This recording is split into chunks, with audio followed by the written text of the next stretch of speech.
Alexandrie, 69 avant Jésus-Christ. Voici l'histoire de Cléopâtre, une reine brillante qui voulut préserver l'indépendance de l'Égypte au milieu des ambitions de Rome. Née dans la dynastie des Ptolémées, Cléopâtre grandit dans une cour grecque installée en Égypte. Elle apprend plusieurs langues, étudie les savoirs d'Alexandrie et se distingue par une intelligence rare. Contrairement à beaucoup de ses ancêtres, elle parle aussi la langue de son peuple.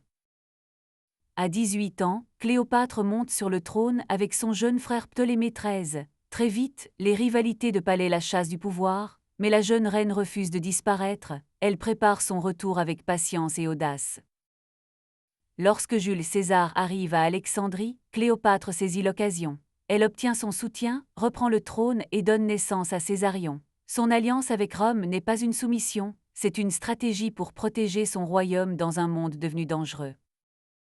Pendant son règne, Cléopâtre se présente comme une pharaone d'Égypte.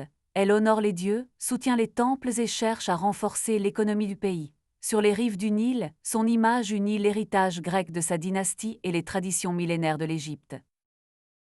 Après la mort de César, Cléopâtre rencontre Marc-Antoine. Leur alliance devient politique, puis amoureuse. Ensemble, ils rêvent d'un grand royaume oriental capable de résister à Octave, l'héritier de César, qui consolide son pouvoir à Rome. À Actium, la flotte de Cléopâtre et d'Antoine est vaincue par celle d'Octave. Le rêve d'un empire d'Orient s'effondre. Un an plus tard, encerclée à Alexandrie, Cléopâtre choisit la mort plutôt que l'humiliation d'un triomphe romain. Cléopâtre fut bien plus qu'une légende de beauté. Elle fut une souveraine cultivée, diplomate et courageuse, la dernière grande voix d'une Égypte indépendante. Son nom traverse encore les siècles parce qu'elle transforma son destin en histoire.